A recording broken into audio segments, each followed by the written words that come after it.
bahkan sampai pernah dibilangin kayak gini waktu pas lagi tes CPNS, itu ngapain sih yang ijazah S2-nya luar negeri ikutan PNS? Dia nggak tahu aja gue pakai ijazah S1. Lo tau gak sih konsekuensi jadi guru tuh gajinya nggak gede? Tahu banget. Tapi sekarang pertanyaan gue, gede nggak gaji guru? Gitu ya malu? Enggak. Makanya balik lagi kenapa aku bilang sekolah itu harusnya tempat memanusiakan manusia dengan interaksi-interaksi yang seperti itu. Ya manfaatkan sekolah ketika kita nggak boleh ngakses handphone atau ya mungkin ada gitu ya, tapi nggak semaksimal itu gitu ya. Justru buat jadi tempat-tempat untuk kita mengembangkan karakter secara manusia gitu. Tolong dong Pak Nadiem ditonton yang ini ya, terus di copy gitu, di copy paling nggak di copy, terus ditransformasikan ke guru-guru seluruh Indonesia. Masih banyak orang-orang yang di pelosok ke sekolah aja tuh susah. Itu harusnya bukan jadi sesuatu yang diromantisasi, jadi kayak sesuatu yang kemudian wah perjuangan. Lo harusnya benerin itu gitu. Gimana caranya supaya aksesnya nggak kayak gitu lagi? Betul.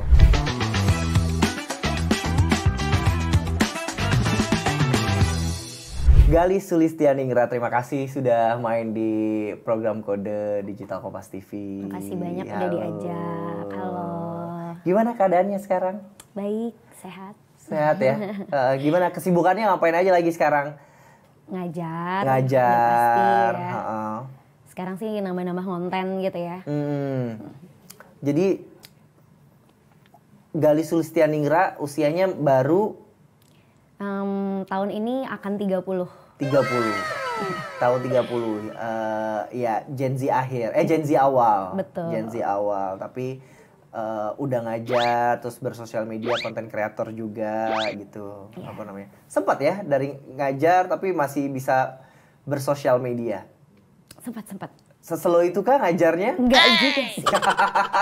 Kan ada misinya nih, kenapa harus ngonten. Karena banyak nih kalau lihat konten-kontennya di sosial media, kita mau lihat nih videonya si Gali di sosial medianya, kontennya tuh lucu-lucu, edukatif tentang daily life sebagai tenaga pengajar di Indonesia, gitu ya. Boleh dong kita mau lihat dulu dong videonya. Nah.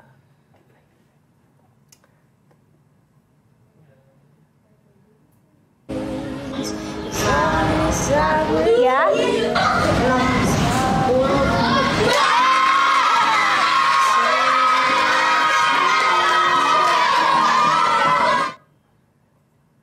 Nah, seru ya kayaknya. Lucu nggak? Mengcover kehidupan realita anak-anak di SD, terus apa sih sebenarnya yang pengen lo angkat dari konten-konten lo yang mengangkat tentang dunia pendidikan atau kecilnya adalah sekolah lo sendiri?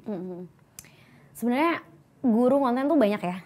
Kayak sekarang kita ngeliat banyak banget konten-konten pembelajaran. Tapi guru yang jadi selebtok tuh banyak banget. Iya. Selebtok dan selebgram. Semoga, nggak tahu sih. Gue tuh sebenarnya kayak masih agak-agak denial juga. Oh denial gitu. Denial ya. Soalnya yang aku sendiri angkat gitu ya di konten-kontenku tuh lebih pengen nunjukin pendidikan yang humanis sebenarnya. Iya. Jadi kalau diperhatiin tuh aku nggak share banyak banget metode belajar gitu ya. Itu aku berikan ke teman-teman yang udah mungkin lebih mahir di sana.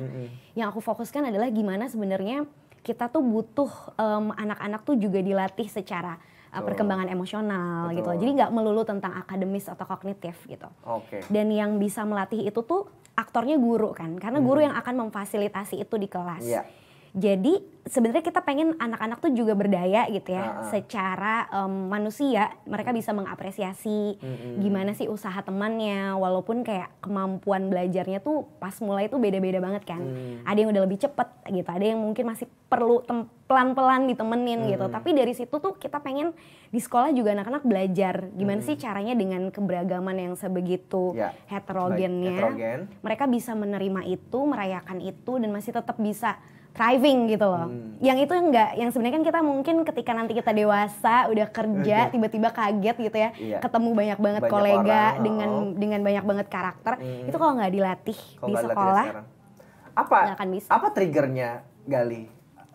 Ada keresahan di diri lo atau ada sesuatu yang lo rasakan dari diri lo sendiri, pengalaman pribadi yang nge-trigger diri lo untuk kayaknya urgent nih ngasih tahu pendidikan seperti ini ke anak-anak SD gitu. Iya, ini tuh sebenarnya bakal jadi cerita yang panjang. It's okay, banget kita ya. masih ada kue, ada minuman, kita tunggu ya, tunggu. Iya, tapi keresahan itu datang tentu dari pengalaman gitu kan. Dan ya lucunya pada saat itu pengalamannya adalah ngajar anak-anak orang kaya. Karena kan waktu itu sempat ngajar anak-anak orang kaya. Iya, karena waktu itu beberapa kali ngajarnya itu di international school. Terus ngajar bimbel juga, tapi murid-muridnya emang murid-murid yang emang sekolahnya di interschool gitu. Tapi by the way lo tuh memang backgroundnya adalah tenaga pendidikan. S1-nya memang pendidikan guru sekolah dasar. Pendidikan, jadi memang dari awal sekolah memang lo sudah berniat jadi tenaga pendidik. Ya itu cerita lain juga gitu ya. Tapi sebenarnya gini, jadi waktu itu ngambil S1 PGSD. Mau lanjut S2 sebenarnya pengennya langsung ke level kebijakan. Level kebijakan. Gitu. Jadi karena memang di pendidikan guru SD itu orang tua kan sebenarnya udah jadi guru gitu ya. Jadi itu lahir dan besar di keluarga guru. Pengen kayak ngasih satu warna yang beda gitu. Tapi memang ada passion di pendidikan juga gitu. Ada keluarga yang sama-sama tenaga pendidikan? Iya. Orang tua tuh dua-duanya guru. Gitu. Oke. Ya lahir dari kalangan yang semuanya juga tenaga pendidikan. Kita balik lagi ke trigger yang tadi. Jadi lo ngerasain setelah banyak ngajar di sekolah-sekolah internasional, ada kayak ketimpangan sosial.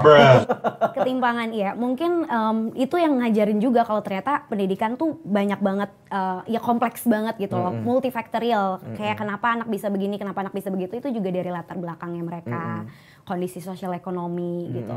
Tapi yang mirisnya adalah kenapa sih pendidikan kita di Indonesia yang buat anak-anak ini itu nggak bisa seberkualitas pendidikan yang untuk anak-anak orang kaya ini gitu loh.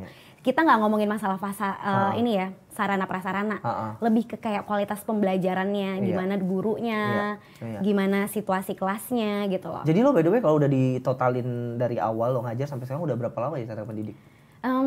Kalau misalnya guru formalnya ya di sekolah formal itu sekarang baru jalan 4 tahun by the way. Guru formal? Guru formal di sekolah dasar yang formal. Dengan guru Jadi, informal? Jadi guru informal tuh kayak guru bimbel. Guru waktu itu ngajar di international school itu ngajar ekstrakurikuler. Jadi bukan yang kayak main teacher gitu loh. Oke. Ya tapi kan kayak udah dapat exposure dong gimana sih anak-anak di sana. Oke. Tapi sekali lagi lo tuh, ini menarik loh by the way. Gali ini bukan kaleng-kaleng kalau kata orang. Dia adalah Gen Z, terus kemudian dia adalah LPDP awardee, ya, ngambil S2 di University College of London (UCL). Iya betul. Maksud gue, you have a more privilege untuk berada di tempat yang apa ya? Gue kalau ngomong pantas tuh, sepantasnya lo mungkin ada di sekolah-sekolah internasional mungkin ya. Menurut gue nih gitu. Lo gak ngerasa mubazir ya? Enggak sih. Anyway, kayak justru dengan kayak gini bisa ngasih inspirasi satu. Dua, impact. Kenapa? Karena dengan zaman yang konten juga gitu ya. Dan yang ketiga sebenarnya lebih ke kayak karena waktu itu dapat beasiswa, ngerasa ada utang budi gitu kan. Ngerasa gimana caranya bisa contribute dengan cara yang cepat gitu. Dan ya karena tadi balik lagi pengen ke level kebijakan. Kalau level kebijakan berarti harus tahu dong pendidikan secara keseluruhan di Indonesia. Kalau cuma ngajarin anak-anak yang dari kelompok orang-orang yang emang udah mampu, terus gimana dengan kelompok yang secara ekonomi tuh menengah ke bawah gitu. Jadi ngerasa pernah punya dinyinyirin itu. orang gak? Ngapain sih lo di negeri gitu? Sering banget. Justru kayak kadang itu juga timbul gitu. Ketika udah kayak pengen nyerah gitu kan di perjalanan itu juga suka ada bisikan-bisikan gitu loh. Ini menarik nih karena mindset orang sekarang apalagi sebagai LPDP awardee banyak krisis untuk kembali ke negara sendiri berbakti di saat lo ternyata memilih untuk kembali terus kembalinya ya terjun ke lapangan gitu, terjun ke lapangannya langsung gitu, nyari titik permasalahan yang justru yang lo kepahami di bidang lo gitu. What do you think about your college yang berpikir iya biarin aja kayak it's their business gitu kayak karena aku punya misi yang tapi lo tau bener-bener nggak alasannya ini mereka kenapa begitu? Probably nggak tahu ya.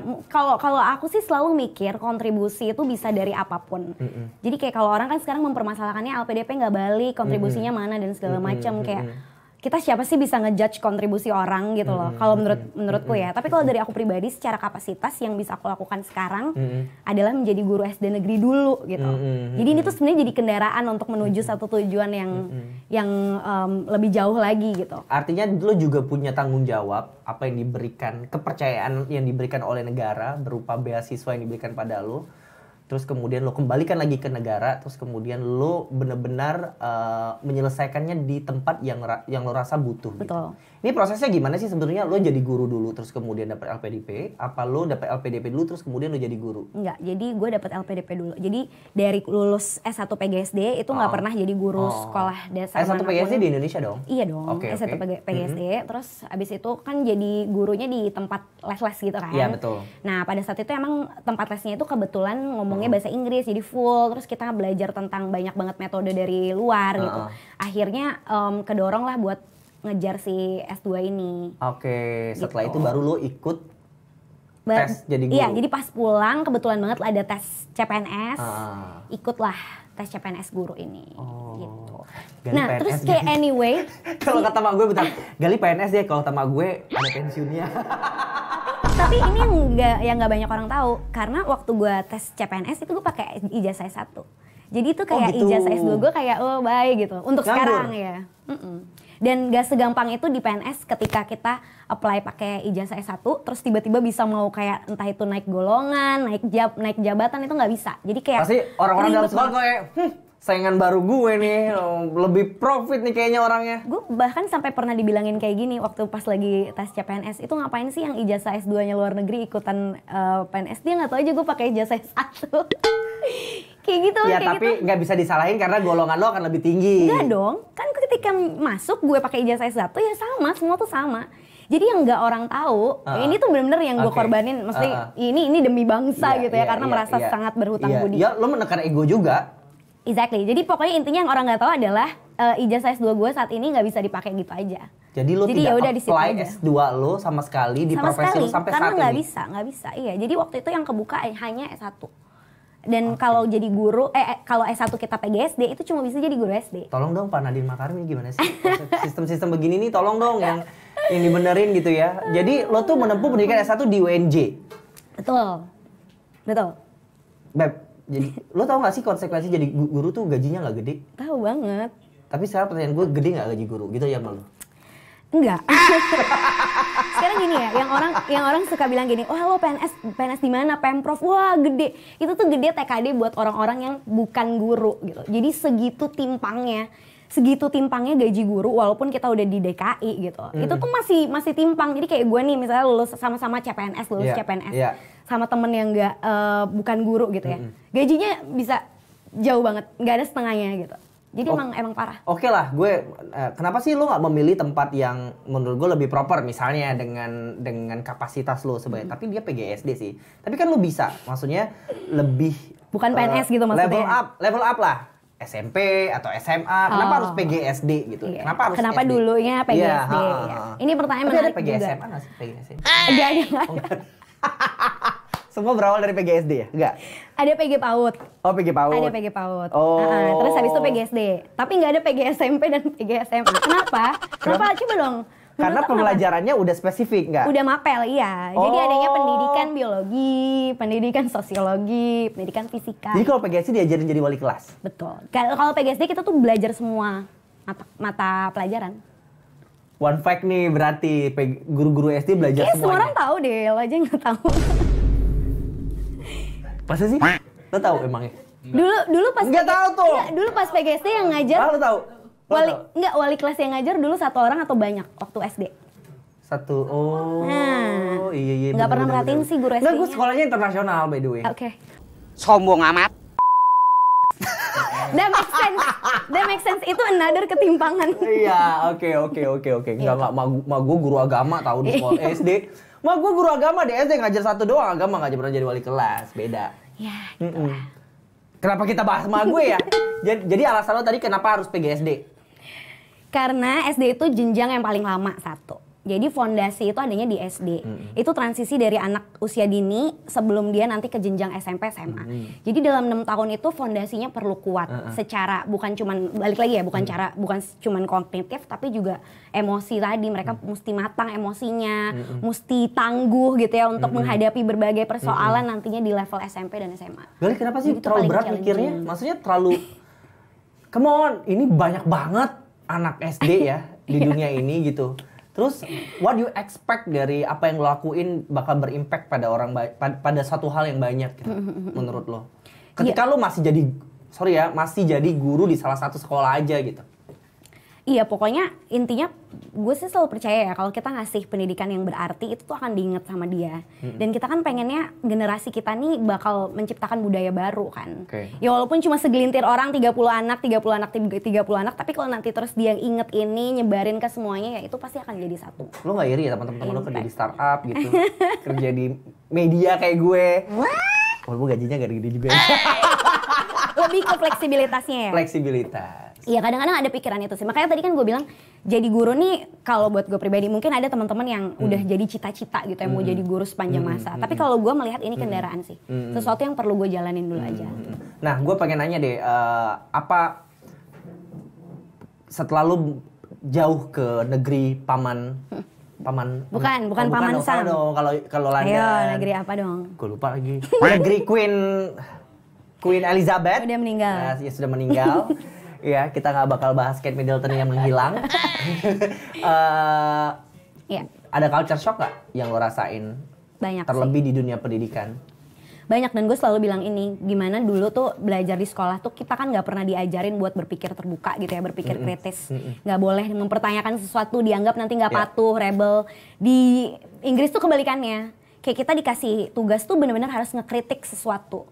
Mengkritik itu tuh susah banget. Kenapa? Karena kita kan nggak terbiasa gitu mengkritik sesuatu, takut gitu kan. Itu yang susah banget sih. Betul. Tapi hanya mental siswanya sih menurut gue, mental gurunya juga kadang-kadang tidak dapat bisa menerima pendapat.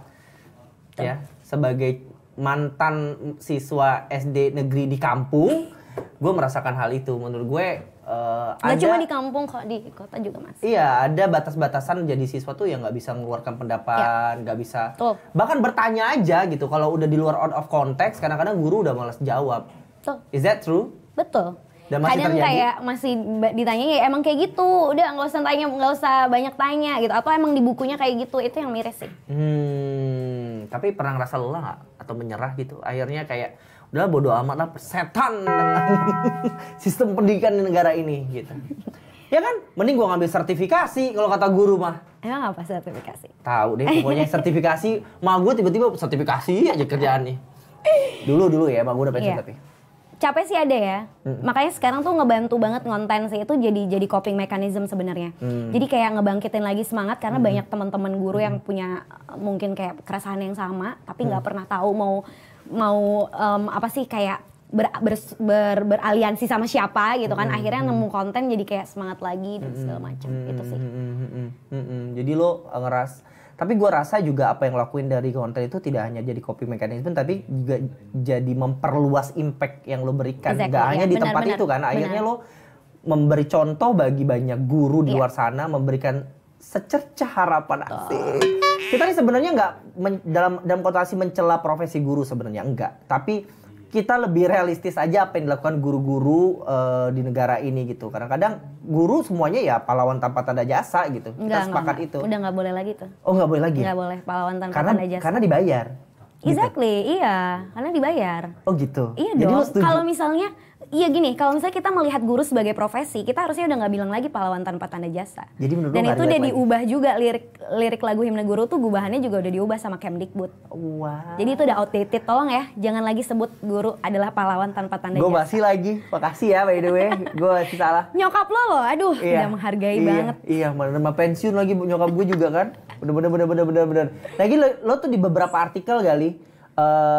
Nekat nulis begini, nekat melanjutkan studi S2 karena berawal dari keresahan Gali yang melihat adanya ketimpangan pendidikan di Indonesia. Tadi ketimpangan, boleh nggak spesifik lagi ketimpangan apa sih sebenarnya? Kualitas pembelajaran tuh kan sebenarnya mulainya dari guru ya. Jadi gimana guru tuh memulai pembelajaran dengan bertanya dulu misalnya, mencoba untuk menggali pengetahuan awalnya murid. Nggak tiba-tiba kayak langsung ayo buka buku halaman sekian gitu ya. Ayo ini kita nyatet dulu, atau kamu tahu nggak apa yang dimaksud dengan langsung teori dan segala macam. Ya pasti murid nggak tahu gitu. Tapi justru tuh harusnya dimulai dari itu tadi, membangun dulu kedekatan emosional, membangun kepercayaan antara murid sama guru. Supaya apa? Supaya ketika guru itu nanya, mereka nggak diem aja. Kenapa mereka diem aja? Karena mungkin satu, mereka takut kalau nanti jawab ternyata jawabannya nggak sesuai sama harapannya guru, mereka disalah-salahin. Betul. Gitu. Jadi menciptakan ruang yang aman dan nyaman untuk murid itu bisa berani berekspresi, berani berargumen, itu penting banget. Sama lo tau gak sih sebenarnya ada satu culture yang gue paling gak suka zaman gue sekolah. Kenapa harus ada nilai yang ditulis pakai pulpen merah? Gue ngerasa itu semacam momok yang gak penting, tapi itu momok gitu. Yang buat orang jadi stigma akhirnya, wih lo dapet nilai merah ya gitu. Padahal kan 10 atau 100, yang penting kan usahanya sebenarnya. Benar. Ya kan? Makanya sekarang sebenarnya sistem grading tuh juga udah mulai diubah sih, lebih ke kayak deskripsi yang kita terima, bukan nilai. Kalaupun kayak perlu ada predikat ya predikat yang huruf gitu. Ya harapannya sebenarnya itu, tapi masih banyak juga guru-guru yang menerapkan sistem ranking, membuat dikotomi mana nih siswa yang pintar, mana yang enggak dan sebagainya. Itu kan yang sebenarnya menurunkan mental. Gue tanya deh sama lo, menurut lo sebagai seorang guru dan sudah terjun dalam dunia pendidikan, bahkan sebagai seorang gurunya langsung, apa yang salah dengan sistem pendidikan kita? Ngomongin sistem pendidikan tuh kompleks. Lagi-lagi ya. Karena banyak banget, jadi perlu diurai. Tapi kalau dari gue pribadi, satu, masih pendidikan tuh dibilang penting tapi nggak bener-bener dianggap penting sama pemerintah. Kayak alokasi budgetnya nggak tahu deh gimana gitu ya. Dan bahkan mungkin dalam kementerian itu sendiri banyak banget cabang-cabangnya. Terus keselarasan antara pemerintah pusat, pemerintah daerah, terus turun-turun ke bawah lagi sampai akhirnya kesatuan pendidikan itu juga perlu dibenerin gitu. Desentralisasi itu yang tadinya ngasih otonomi ke daerah-daerah ini juga perlu dipertanyakan. Ya, karena ini juga kadang-kadang jadi sumber masalah gitu.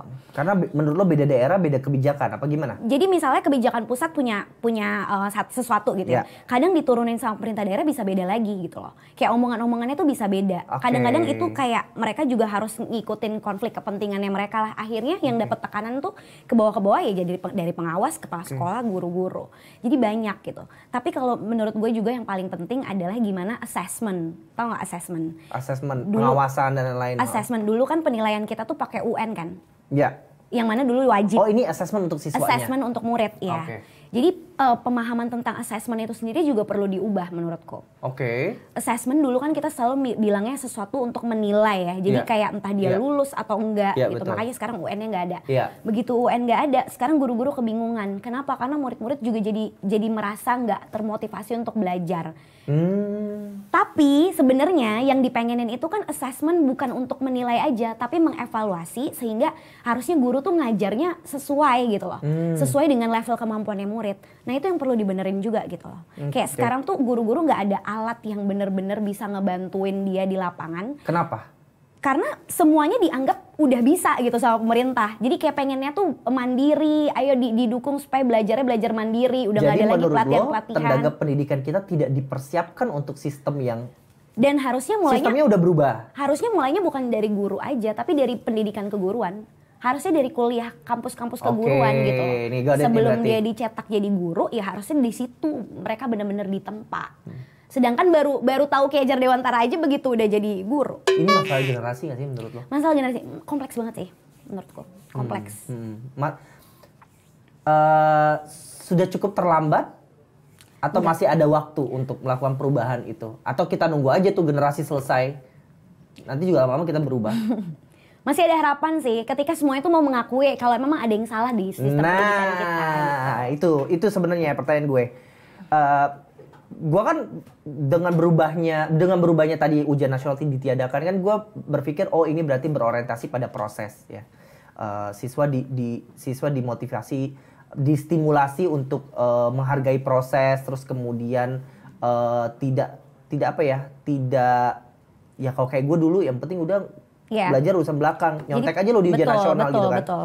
Nah, tapi lagi-lagi tenaga pendidikannya sudah mampu nggak gitu ya, udah siap belum? Tapi sejauh ini menurut lo tenaga pendidikan ini memang belum dilatih untuk itu? Apa sudah dilatih tapi belum siap menerima itu? Mungkin yang kedua ya. Oke. Karena sebenarnya kalau kita ngomongin kan itu balik lagi ke individu kan. Tapi kalau kita mau lihat secara umum ya mungkin yang kedua itu sih. Mereka belum siap gitu. Jadi sebenarnya ya yang kita bisa harapkan adalah dari si kampus keguruan. Harapannya dari situ pembibitannya harapannya dari kan? situ, ya pembibitannya. Pengkaderisasinya dari kaderisasinya udah benar. Tapi apa yang berbeda Gali tenaga pendidik yang ada di Indonesia dengan di luar negeri yang lo pahami? Seleksinya sih. Susah banget. Di luar negeri? Di luar negeri itu susah banget. Oh iya? Jadi dulu pernah kan pas di London mau daftar jadi pengajar asisten pengajar di program liburan. Bayangin ini program liburan, bukan kayak jadi guru kayak beneran summer camp gitu. Holiday camp. Oke. Buat para refugee, pengungsi dari Afghanistan. Terus untuk ikut itu aja, itu tuh bener-bener aja dia mulia banget ya. Terus. Gue jadi salah fokus. Kayak untuk itu aja kayak mesti ikut serangkaian pelatihan yang susah banget, ribet banget. Kita mesti dapetin license. Untuk dapetin license itu tuh kita perlu kayak ditinjau sama polisi sana, kayak bener-bener. Kalau kita kan SKCK bikin ini deh. Kalau mereka enggak, kayak bener-bener harus disupervise gitu sama polisinya.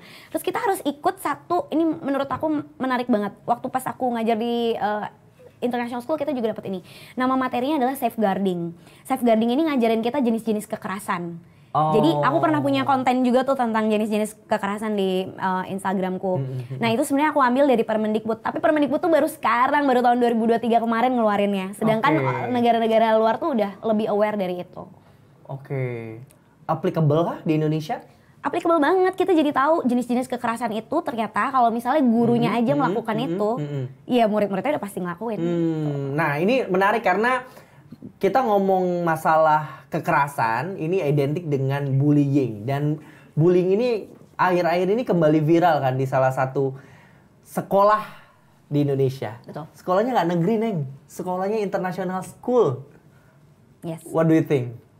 Ya itu membuktikan sebenarnya sekolah dimanapun, ya kan, itu balik lagi ke individu. Tapi ini, bullying itu tuh juga multifaktorial, nggak cuman karena misalnya orang tuanya lalai, atau sekolahnya atau tempat tinggalnya, itu banyak gitu loh, banyak hal lah. Dan kayaknya bullying itu kan juga jadi tradisi gitu, udah sesuatu yang turun menurun gitu. Siapa yang skip? Sekolahnya, keluarganya? Semuanya sih. Soalnya kalau ngomongin pendidikan tuh itu benar-benar tiga-tiganya loh, sekolah, keluarga sama masyarakat itu tuh satu kesatuan. Ki Hajar Dewantara bilangnya itu benar-benar tripusat pendidikan gitu. Jadi tiga-tiganya lalai. Nah, kalau kita ngomongin kekerasan itu sendiri ya, kadang-kadang orang tuh melakukan itu karena kalau anak-anak ya, they simply don't know itu adalah kekerasan. Jadi perlu edukasi dulu jenis-jenis kekerasan tuh apa aja gitu. Noted nih, dapat gue nih benang merahnya. That's why kalau di luar sana diajarkan safeguardnya seperti apa. Tidak hanya ke anak didik tapi ke tenaga pendidik dulu, abis itu tenaga pendidik mentransformasikan ke anak didiknya. Benar. Harapannya kan guru itu kan diguguh, ditiru. Jadi jangan sampai kita melakukan kekerasan ke murid-murid karena kita tidak tahu itu adalah jenis kekerasan gitu. Akhirnya dicontoh sama mereka. Sesimpel nyebut anak ada yang pinter bodoh itu kan sebenarnya ada jenis kekerasan verbal. Iya, simple banget itu. Iya. Kekerasan non verbal. Kekerasan. Dan merusak mental gitu ya. Duh, gue punya pengalaman yang gak enak lagi soal itu. Tapi ya udahlah ya, jangan ngomong gue lagi. Tapi lo selama jadi tenaga pengajar punya pengalaman dalam menangani kasus bullying atau yang menurut lo hal-hal yang kayak gini tuh gak perlu terjadi di negara ini sebenarnya? Sering banget. Soalnya gini, mungkin aku bicara di SD negeri gitu ya. Yang mana di tempatku, bahkan di Jakarta, mereka tuh datang banyak banget dari keluarga broken home. I see. Dan bukan hanya broken home, kadang juga ada orang tuanya yang kriminal. Gitu loh, ada yang terus kemudian di rumah tempat tinggalnya mereka juga kayak sarang narkoba.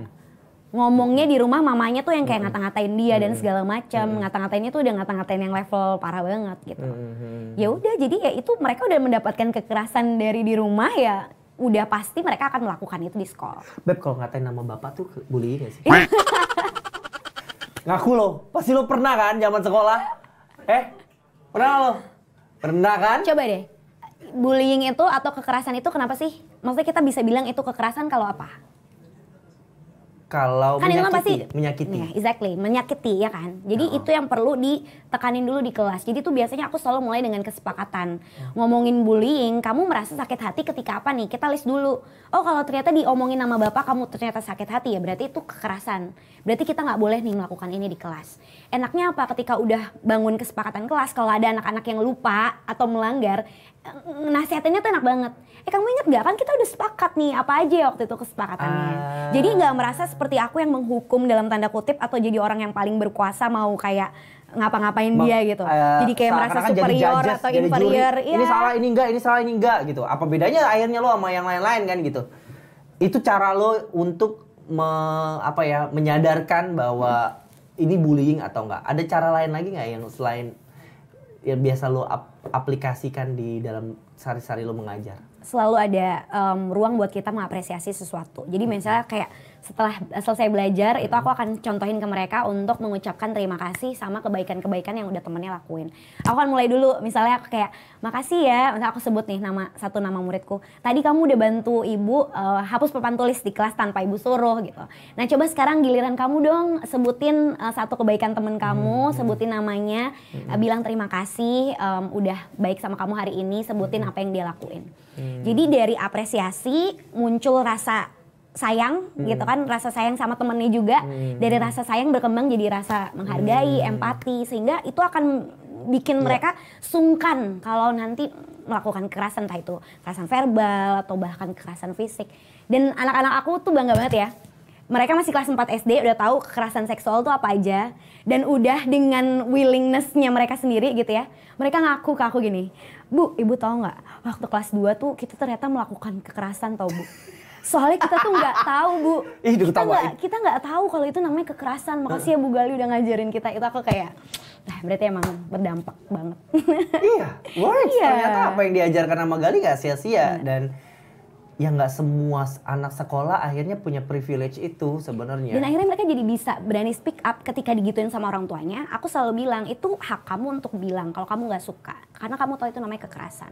Jadi sekarang udah sering banget ada yang lapor, misalnya dapat kekerasan seksual atau apa ya dari kakak kelasnya atau dari orang-orang itu. Dan aku tuh seneng, kenapa? Karena mereka jadi tahu gitu, mereka tuh punya otoritas terhadap tubuhnya gitu. Keren banget gak sih? Kayak bayangin kalau semua anak dari SD tuh udah berpikiran kayak gitu, pasti mereka akan aman gitu kan. Ada kasus yang Enggak ada, maksudnya kasus-kasus ya biasa lah. Ini yang mungkin sering ditemui di sekolah gitu.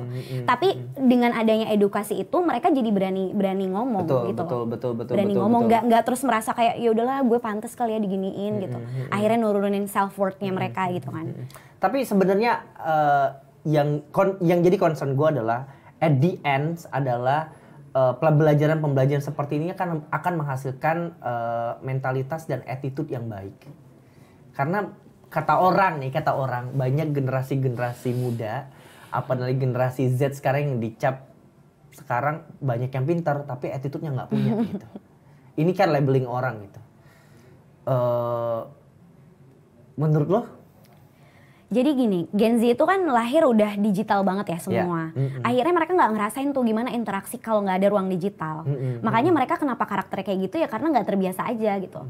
Makanya balik lagi kenapa aku bilang sekolah itu harusnya tempat memanusiakan manusia dengan interaksi-interaksi yang seperti itu. Ya manfaatkan sekolah ketika kita nggak boleh ngakses handphone atau ya mungkin ada gitu ya, tapi nggak semaksimal itu gitu ya. Justru buat jadi tempat-tempat untuk kita mengembangkan karakter secara manusia gitu. Tapi ya balik lagi kalau nanti terus gurunya bukan aku atau kayak gurunya beda lagi pengajarannya ya akan kembali lagi kayak gitu sih. Susah. Pak Nadiem ditonton yang ini ya, terus di copy gitu, di copy paling nggak di copy terus ditransformasikan ke guru-guru seluruh Indonesia gitu. Tapi gue penasaran deh waktu lo dilaporkan misalnya ke salah satu anak murid lo terjadi kekerasan atau bullying dan lain-lain. Follow up-nya gimana, Beb? Jadi pertama dengerin dulu kan. Dengerin cerita versinya dia. Selesai panggil anak yang dia maksud si entah itu korban atau pelaku gitu kan. Dan selalu aku tuh nggak pernah ngomongnya tuh pas banyak anak. Satu anak-anak murid gue kan kayak suka kepo gitu kan, suka kayak ini kenapa sih Bu Gali? Iya, gitu. apalagi lo suka ngonten kan. Tapi itu nggak selalu aku kontenin. Oke. Karena kalau aku ngontenin sesuatu aku pasti minta izin sama murid-muridku. Anyway. Dan lo blur. Dan aku blur. Gue suka banget nih dengan caranya dia, karena menurut gue itu hak privasi mereka untuk di blur. Bahkan sorry ya, gue mau kasih tahu. Waktu Gali datang ke sini, dia bahkan nggak disclose SD-nya mana, karena itu privacy. Gue junjung itu dan setelah gue lihat kontennya semuanya di blur. That's good, which is good, dan itu harus dicontoh harusnya dengan selebgram, digital content creator yang memanfaatkan anak-anak sekolah untuk kontennya. Ya, mengkomodifikasi kalau aku harusnya seperti itu, dan itu bener. Harusnya ya itu ya. Itu aku dapat itu di safeguarding. Nah mungkin ya makanya balik lagi kan, kita tuh udah ketinggalan jauh ya karena itu. Hal-hal yang mungkin gak berkaitan sama akademis, orang-orang kan lebih suka yang seksi-seksi, yang gimana caranya matematikanya nilainya tinggi dan segala macam. Tapi gak pernah mikirin yang kayak gitu-gitu, padahal itu impactnya jauh lebih ini. Bahkan, sorry ya Beb, ada banget nih konten kreator yang, aku tahu lagi kayaknya. Konten kreator yang mengekspos anak muridnya yang jatuh cinta sama anak gurunya yang cowok karena dia tampan gitu. Banyak banget guru nanyain siapa yang paling cantik di kelas ini, siapa yang paling ganteng di kelas ini, atau guru yang waktu itu anak muridnya bawa bekal apa gitu, sesuatu yang itu nggak biasa, ditontonin mukanya, atau anak murid yang makan dari plastik, nasi dari plastik itu juga ditontonin mukanya. Bayangin, sekarang kan reels aku yang si anak nggak bisa baca itu di mana-mana, di beberapa akun yang nge-repost itu ada yang nonton sampai 10 juta. Kalau tuh anak aku nggak disclose mukanya, maksudnya kalau aku nggak blur, orang akan selalu ngecap dia, kamu muridnya Bu Gali nggak bisa baca ya. Tapi karena aku tahu itu akan terjadi, makanya aku nggak pernah mau. Dan itu aku ajarin ke murid-muridku. Aku selalu bilang, karena kalau murid-murid negeri tuh beda ya, karena sama murid-murid lain yang pengennya tuh justru mereka pengennya ada gitu, Bu, aku pengen dong gitu. Tapi aku ajarin tentang bahayanya kenapa kalau misalnya diekspos. Terus kayak gimana kamu tuh juga punya hak loh untuk bilang enggak. Kalau misalnya di video itu kamu kelihatan nggak pantas mukanya, atau kayak bukan, kayaknya lagi nggak bagus deh mukanya dan segala macam, itu kamu punya hak gitu. Jadi kalau siapapun yang videoin kamu itu harus persetujuan kamu. Kalau tiba-tiba kamu ini ada kamera yang nituin kamu, tuh kamu berhak loh ngomong, kamu jangan videoin saya. Gitu. Tolong didengar dong digital content creator yang suka expose anak muridnya. Ya hargai privasi mereka juga. Walaupun mereka masih mungkin belum paham atau masih umurnya masih terlalu muda, tapi mereka punya basic yang namanya hak-hak atas privasi mereka sendiri. Nah itu hak anak tuh diatur sebenarnya, tapi orang nggak tahu. Kita kan di UN tuh kan ada kayak UNICEF gitu ya, UNICEF orang-orang tahu gitu. Betul. Hak anak itu yang tanda tanganin salah satu Indonesia. Tapi orang nggak tahu, anak 0 sampai 18 tahun. Jadi 18 tahun itu masih dianggap anak. Apapun yang berhubungan dengan privasinya anak, ketika itu harus disebarluaskan di media sosial, itu harus melalui konsen. Dan kalau anak 0 sampai 18 tahun yang memberikan konsen itu bukan dia. Orang tuanya. Itu yang orang nggak tahu. Jadi kayak now I know kenapa akhirnya dia beli PGSD. Memang penting banget basic-basic yang kayak gini ya diajarkan di SD. Kalau dia jadi guru SMP telat gitu. Ya. Tapi gue mau tahu deh sistem ngajar kayak gimana sih yang lo terapin sebenarnya? Aku bilangnya inquiry sih. Jadi mulainya dari pertanyaan terbuka. Jadi bukan pertanyaan yang jawabannya iya atau tidak atau benar atau salah. Jadi kayak misalnya nih ngajarin tentang adil dan beradab. Kalau orang adil tuh gimana sih gitu. Jadi jawaban mereka bisa macem-macem dan gak ada jawaban yang benar atau salah karena itu menurut mereka gitu loh. Terus nanti dari situ barulah berkembang ke contoh-contoh. Jadi ngasih tahu contoh-contoh yang memang pengalaman yang mereka lalui sehari-hari. Biar apa? Biar merasa relevan sama kontekstual. Jadi merasa belajar ini tuh nggak sia-sia loh buat hidup saya kayak gitu. Gitu sih. Jadi lo kan melakukan sesuatu yang nggak wajar. Bukan nggak wajar ya. Aduh salah lagi gue ngomong. Nggak wajar loh. Nggak biasa kan? Nggak biasa. Jarang dari yang lain. Beda dari yang lainnya. Mengalami kendala? Mengalami banget ya, karena sebenarnya miris banget sama kemampuan literasi murid-murid kita. Ditanya satu hal, kayak tadi nih, baru banget tadi. Kan lagi ngobrolin tentang Ramadan. Apa sih yang kamu suka dari Ramadan? Dia bilang nih, jawabnya terawih. Ditanya, kenapa kamu suka terawih? Dia nggak bisa jawab. Jadi kemampuan anak untuk decoding kata-kata, vocabularies gitu ya, kosakata itu tuh minim banget. Kenapa? Karena jarang diajak ngobrol sama orang tuanya di rumah, gak pernah baca buku gitu ya. Bilangnya, aduh bu gak bisa beli buku, tapi bisa beli-beli yang lain. Karena merasa ya baca buku tuh gak penting. Atau bisa nih baca buku sampai habis cepet, tapi begitu ditanya, itu tentang apa? Itu gak bisa jawab. Tapi main game online jago loh Beb. Iya itu. Ngata-ngatain orang di game online jago, anak-anak bocil-bocil sekarang. Makanya gue males main. Ketemu bocil ya? Iya, main gitu. Ketemu bocil, karena ngata-ngatainnya jago gitu. Ya itu tadi bullying lo bilang, jago. Tapi ya itu tidak diajarkan di rumah bagaimana mengekspresikan ditanyain argumennya, ditanyain pendapatnya, itu nggak pernah. Jadinya kayak gitu anaknya. Nah, oke. Kita balik ke profesi lo. Tadi kan stigma orang, termasuk gue, tadi ngatain lo, apain sih jadi guru? Iya. Gaji kan kecil gitu. Is that true? Ini apa? Maksudnya ngapain jadi guru gaji kecil? Iya. Enggak, gue mau nanya, gajinya kecil gak? Kecil. Oh iya, gue tadi udah nanya ya. Iya. Iya, maksudnya kayak beda-beda ya. Mungkin buat orang beda-beda. Tapi karena aku bicara pengalamanku sendiri, aku pernah dapet yang lebih dari itu gitu. Dan bahkan mungkin potentially gitu. Potentially bisa dapat juga yang lebih gitu. Gimana caranya biasa kaya jadi guru? Ngajar les. Ngajar kumon. Ngajar les-les, ya ngajar, ya mungkin ya dengan jadi pembicara-pembicara di undang-undang kemana-mana gitu. Tapi kan itu sifatnya temporer gak sih? Kayak itu juga bikin gurunya jadi gak fokus dong buat ngajarin muridnya besok. Dia mau persiapin materinya buat ngajar, gimana kalau dia harus jalan-jalan kemanapun. Tidak tercukupi, bagaimana bisa mendidik? Ya itu benar. Ya makanya itu masalahnya sebenarnya banyak kan, kompleks. Masalah kesejahteraan, masalah pendidikan keguruan kita yang perlu dibenerin juga. Banyak. Gali, by the way kan ini kan meskipun udah lewat dan kita sudah memilih dan menentukan pilihan kita kemarin 14 Februari gitu. Lo memperhatikan gak sih visi misi dari para calon pemimpin kita terkait dunia pendidikan? Memperhatikan banget. Tapi kalau visi misi on paper kan paper doang. Ketika itu nggak diangkat dan nggak dibicarakan ya akan sama aja. Ada yang nggak realistis nggak menurut lo? Ya menurutku pendidikan tuh belum benar-benar jadi fokus ya, karena yang diomongin tuh pasti itu aja. Kesejahteraan lagi, nggak benar-benar ngomongin tadi masalah assessment, masalah pendidikan keguruannya gimana gitu kan, masalah antara kesinkronan nih, sinkronisasi antara pemerintah pusat, daerah, satuan pendidikan, pengawas, kepala sekolah itu juga nggak diobrolin. Masalah pelibatan orang tua itu gimana, itu juga nggak diobrolin. Jadi banyak substansial banget. Sampai ke akarnya ya? Sampai ke akarnya. Masalah pendidikan buat teman-teman kita yang disabilitas gitu loh. Kalau sekarang itu kan namanya, aduh aku lupa lagi nama pendidikannya. Pendidikan inklusi. Itu juga nggak dibahas yang secara mendalam gitu. Gimana orang-orang yang sekolahnya dibikin nih sekolah inklusi, tapi nggak dikasih guru pendamping khusus.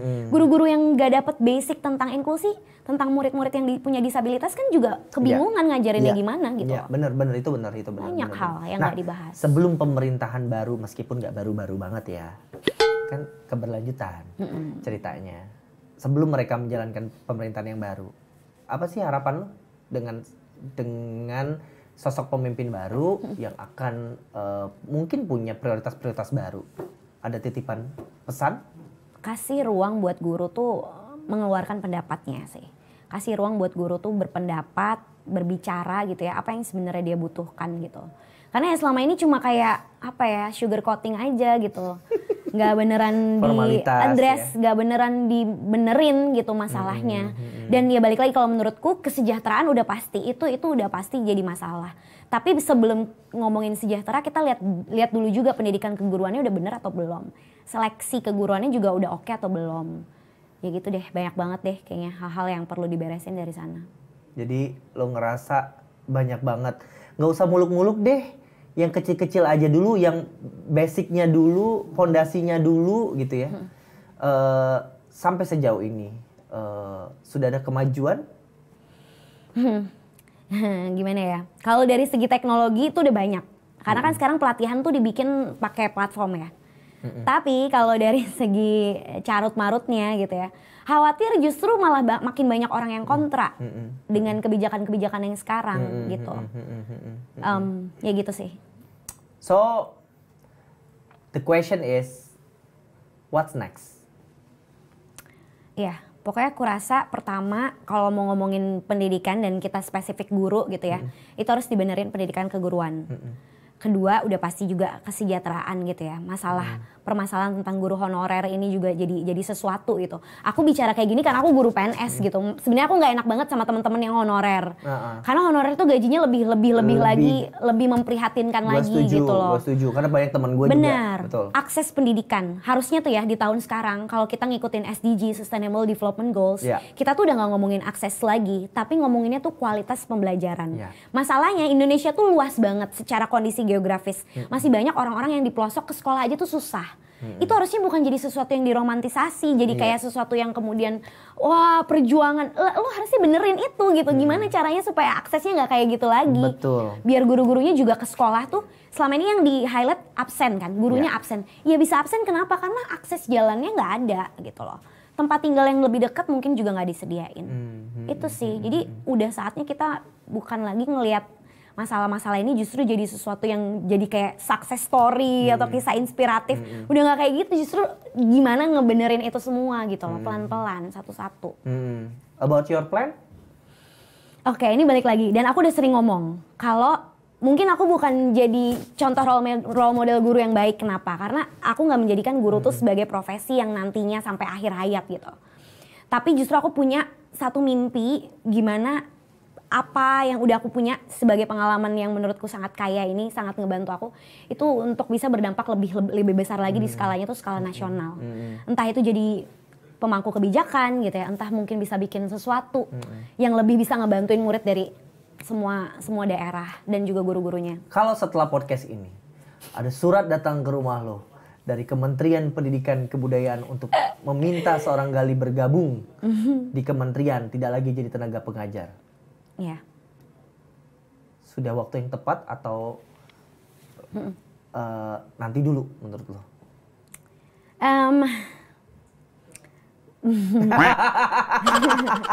Bingung jawabnya. Aku merasa gini sih, aku merasa mungkin untuk orang-orang 4 tahun itu waktu yang sebentar gitu ya. Mungkin harusnya lebih banyak lagi gitu. Tapi kalau aku selalu percaya begitu kesempatan datang, itu kesempatan yang gak akan mungkin datang 2 kali. Jadi ya justru kalau emang waktunya adalah saat itu, aku percaya itu adalah waktu yang tepat gitu. Untuk pengalamanku saat ini. Walaupun mungkin masih minim pengalamannya. Tapi aku rasa ini udah bekal yang sangat cukup banget. Dan menurut gue dimanapun tempatnya berada, pasti lo punya kontribusi yang lain juga gitu. Dan bisa pasti punya jalan juga untuk berkontribusi gitu. Betul. Ya. Ada pesan buat lo, buat seluruh anak muda di generasi lo, generasi kita kan segenerasi ya. Generasi kita yang nonton podcast ini. Gini, ini aku ulang-ulang banget sih, tapi aku suka banget quotes-nya. Pendidikan itu tidak mengubah dunia, tapi pendidikan itu mengubah manusia. Manusia itu yang akan mengubah dunia gitu. Tapi kata-kata yang tadi di awal dia cukup menurut gue. Keren banget, tapi tadi ada alarm. Maaf ya. Oke, sambung lagi. Pendidikan itu tidak mengubah dunia. Pendidikan itu mengubah manusia. Manusia yang akan mengubah dunia. Dan ngomongin pendidikan tuh bukan cuman kerjaannya guru, kepala sekolah, atau lembaga pendidikan. Tapi juga kerjaannya kita semua, keluarga dan masyarakat. Jadi kita semua punya andil buat pendidikan. Gitu. Speechless gue. Makasih ya. Gue bingung nih. Gue kayaknya kurang berkontribusi pada pendidikan di negara ini gitu. Padahal gue adalah anak dari seorang guru. Simple, lo jadi diri lo sendiri itu sebenarnya udah berkontribusi. Bangga sama keunikan diri gitu ya, nggak merasa rendah diri atau minder. Itu kan udah ngajarin anak-anak bisa percaya diri sama kemampuannya mereka. Gitu. Mantap. Tepuk tangan dulu dong. Semoga murid-muridku nonton ini ya. Keren banget. Makasih banyak Gali udah main ke sini. Banget, udah diajak. Kapan-kapan kita ngobrol lagi ya di lain kesempatan kalau ada ini. Dan good luck for your journey. Gue yakin juga menurut gue orang-orang kayak lo bakal dapat tempat yang cocok. Sekarang tepat menurut gue. Hopefully. Akan lebih tepat lagi dan gue rasa orang-orang kayak lo gak boleh disia-siain. Apalagi udah dapat LPDP kan. Jadi harus dimanfaatkan gitu. Makasih, thank you udah main ke Kode Kompas TV. Jangan lupa sahabat Kompas TV buat menyaksikan konten kode lainnya di YouTube Kompas TV. Saya Rozi Effendi, pamit. Dadah.